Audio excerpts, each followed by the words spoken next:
This is Tim Zaal, a former racist skinhead and friend of mine. And this is Matthew Boger, very good friend of mine.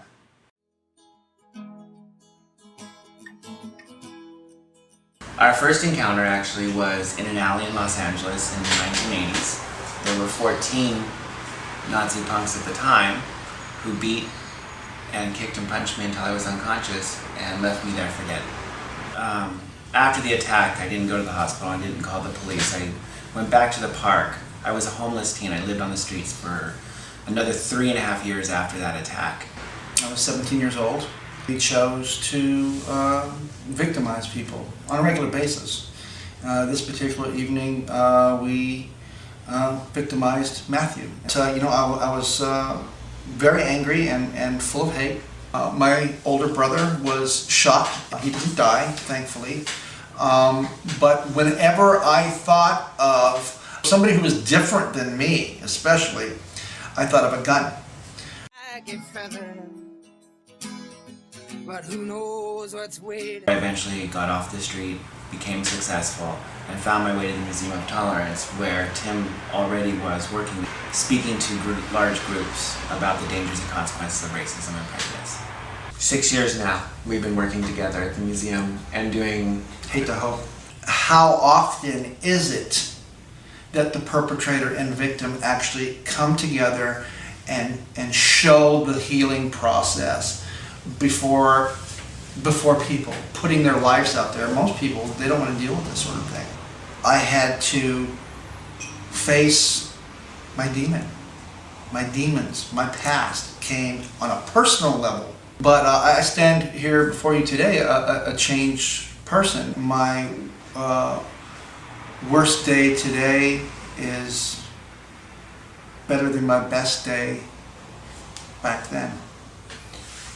I think what most people don't understand about you that I got to learn in the 6 years is that the bully is also a victim, and we don't know what their circumstances are and why they're bullying. And there's a level of compassion I have for Tim once I've learned what he went through.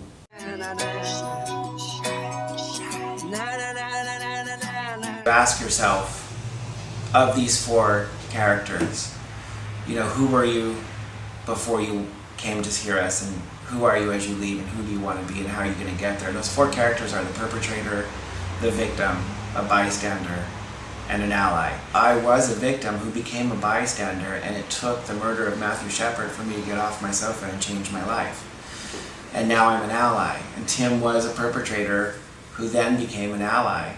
And sometimes we get locked into bystander out of fear because we don't know what to do. We're not sure what we can do for ourselves and for others.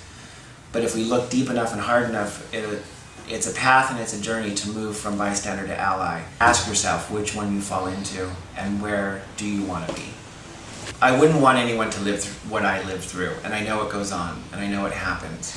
I'm also living a life of success and truly knowing that it does get better, it does improve, you can be successful, and I am fine exactly the way that I am. I am who I am, and I'm great with that, and I'm not broken, and no one has the right to take that from me. I would just ask you to really look deep within yourself and muster that courage to change, because it can be done. If Tim can change and become this incredibly compassionate, wonderful man, I know that the possibility is out there. If I can change, anybody can change. Take it from me, it gets better. I would tell myself, be who you are, because when you're faking it, you're not gonna make it, man. Moon falls silver